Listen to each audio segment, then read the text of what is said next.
À Lumbila, dans l'Oubretenga, une autre formation a débuté hier. Elle a pour thème « Les légumes vont à l'école », un projet destiné aux enseignants en vue de rentabiliser l'école. Explication de Zalissa Sanfo. Désormais, les légumes vont partir à l'école. Rassurez-vous, ils n'y vont pas pour apprendre à lire et à écrire, mais pour aider les élèves à mieux apprendre. C'est un projet initié par le Centre mondial pour les légumes. Les initiateurs veulent s'appuyer sur les potagers scolaires pour stimuler le goût d'apprendre chez les jeunes. Il y a deux objectifs majeurs que nous visons. Non seulement apprendre aux enfants à se servir de leurs 10 doigts, mais aussi que les produits générés puissent contribuer bien sûr à améliorer les conditions de vie des élèves. Si c'est une production agricole, bien sûr que ça va rentrer dans l'alimentation. Si c'est autre production, ils pourront toujours générer des ressources financières qui vont toujours contribuer. Cette formation marque le top de départ des activités du projet. Et ce sont 20 écoles qui vont expérimenter l'approche « Les légumes vont à l'école ». Nous sommes présentement dans une phase pilote. Et si toutefois les résultats sont probants, et par rapport aux objectifs que nous nous sommes fixés, et nous pensons en tout cas étendre donc le projet vers d'autres écoles. Et plus loin, pourquoi ne pas parler de généralisation?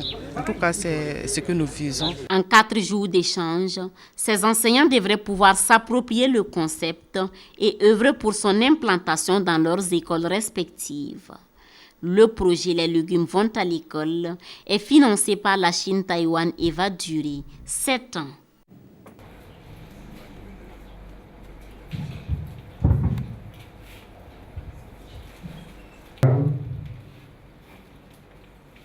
Madame la directrice du développement de l'enseignement primaire public, Mesdames et Messieurs les formateurs et formatrices, le mot de bienvenue de Monsieur le maire de Lumbila. À l'issue de son mot de bienvenue, suivra enfin l'allocution de Monsieur le SG du MENA. Je vous remercie.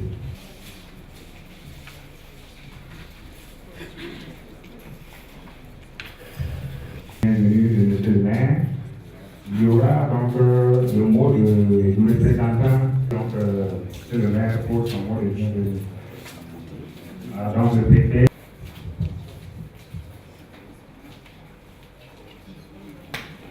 Monsieur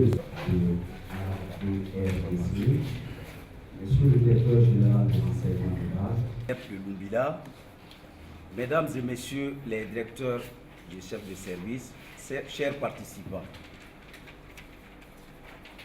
je voudrais au nom de l'ensemble du conseil municipal et à mon nom propre souhaiter la bienvenue et un agréable séjour.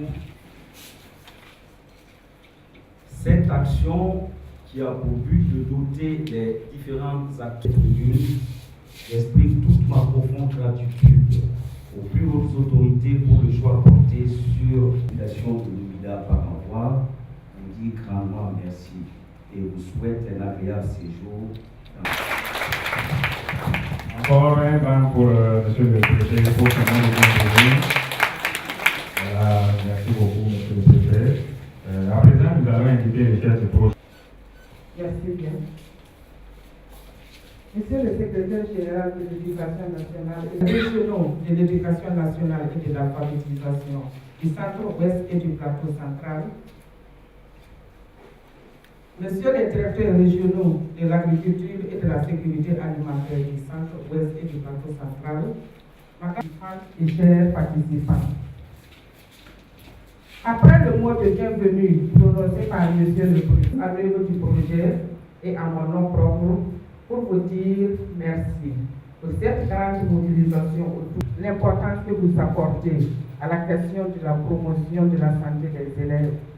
Cette marque de considération galvanise l'objectif fixé. Chers participants et chers participants, le projet dénommé Vegetable Go to School en anglais, notamment la distribution et les initiatives environnementales avec la participation étroite des communautés locales.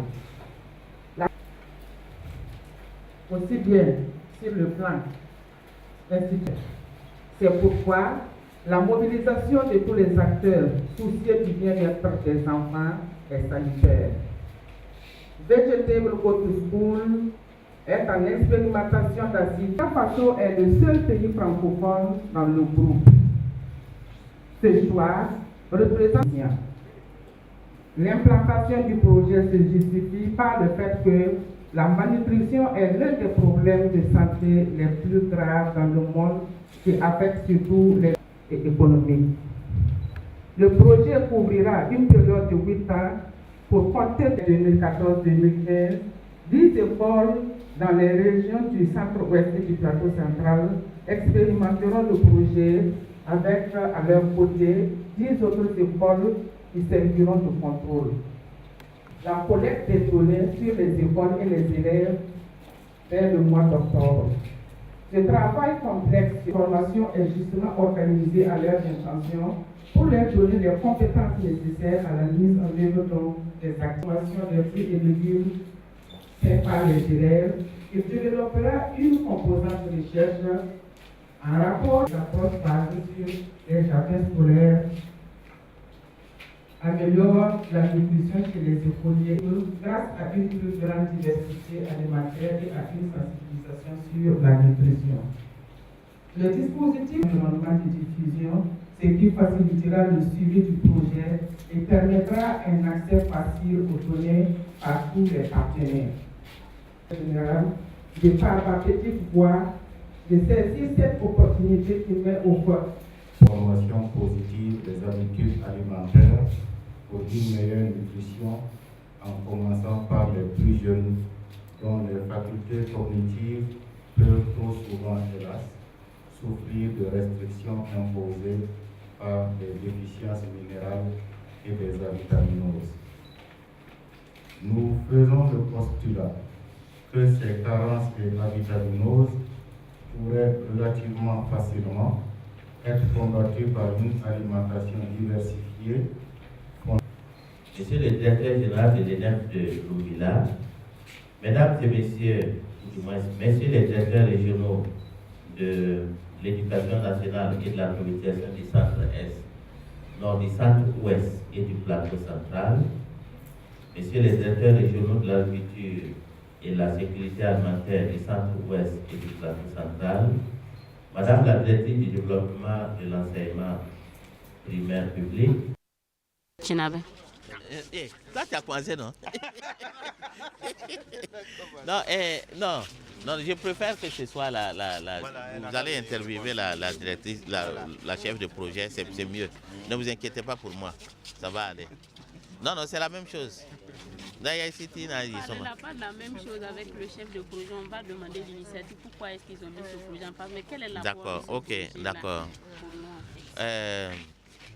En tout cas, je voudrais vous dire merci pour cette question et pour vous dire que depuis la nuit des temps, on a introduit la production à l'école parce qu'il y a deux objectifs majeurs que nous visons.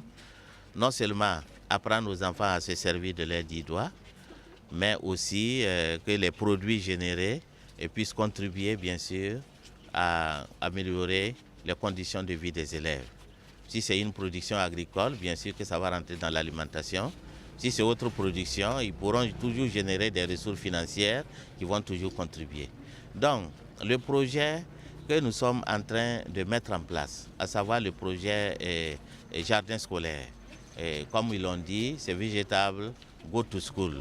Les végétaux qu'on mange là, voilà, on va les produire dans les écoles et pour que vraiment cela puisse améliorer la nutrition des enfants. Quand moi je prends un exemple simple, le moringa dont on parle, qu'on appelle argentigala, vous connaissez?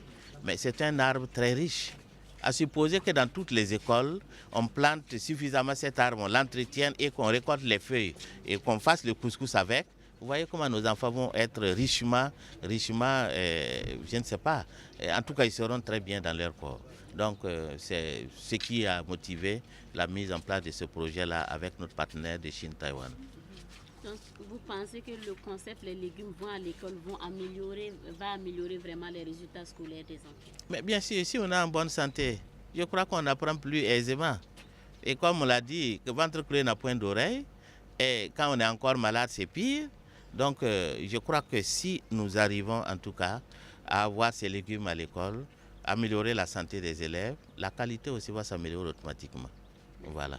Merci pour m'avoir arraché ces mots.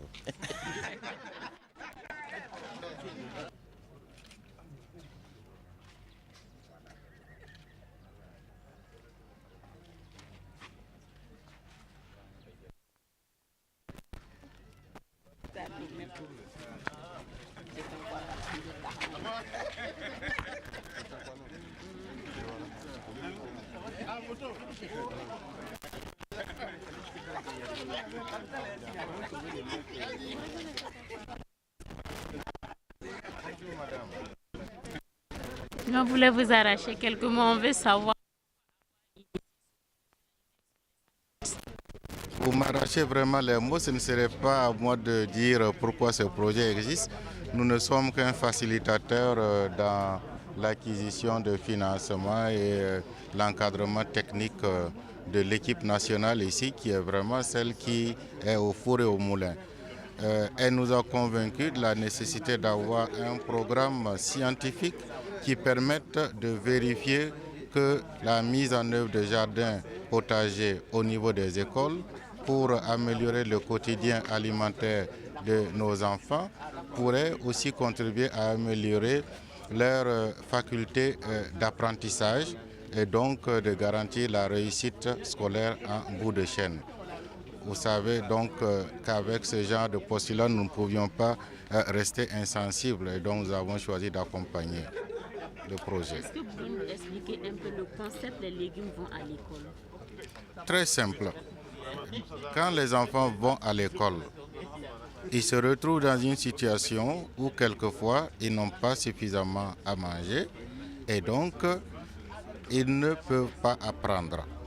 Nous nous sommes dit qu'en apportant les légumes sur place, en leur apprenant à produire, comme on dit, apprendre à pêcher est mieux que de donner des poissons, ils vont s'approprier les connaissances nécessaires pour eux-mêmes améliorer leur quotidien alimentaire et donc améliorer encore une fois leur faculté d'apprentissage.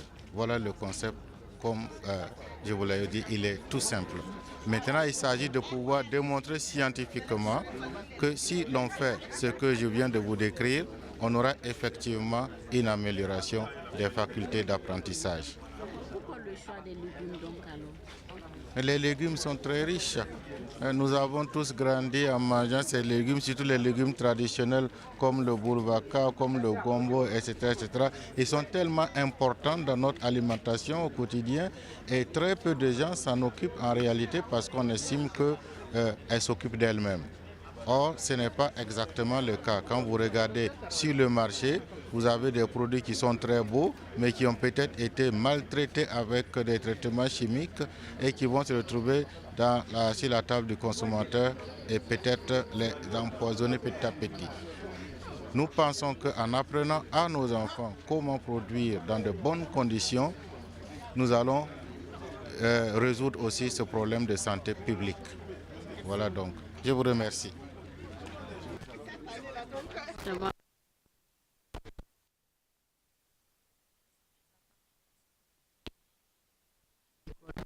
Oui, merci bien de me donner la parole pour parler brièvement de ce projet.